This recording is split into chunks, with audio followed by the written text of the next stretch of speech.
ርቀው ከሆነ ቤተሰብ ዞር በል ብሎ ከሆነ የሆነ መስሪያ ቤት እየተጠላ ከሆነ ኢየሱስ ስትል ተገለህ ከሆነ እሱን ያረኩት እኔ ነኝ። ምክንያቱም እየሰራው ነው። አንተ ሳትከለል በሰዎች መካከል ብትሰራ ህንጻ አትሆንም። ስለዚህ ከሰዎች መካከል አውጥቼ ከሰዎች መካከል ነጥዬ ከቤተሰብ ገለል አርጌ ከጓደኛ ገለል አርጌ እየሰራው ያለው እኔ ነኝ ይላል እግዚአብሔር። እኔ ነኝ።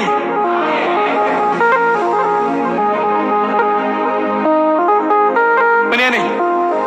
የሚሰራ ህንጻ የሚከፈተው የምርቃት ዕለት ነው። እየተሰራ እንደ ኤግዚቢሽን አይጎበኝም። ምን እየተሰራ እንደሆነ የሚያልፉ የሚያገድሙ ሰዎች አያውቁም። ድንገት የሆነ አንድ ኳኳታ ሊሰሙ ይችላሉ።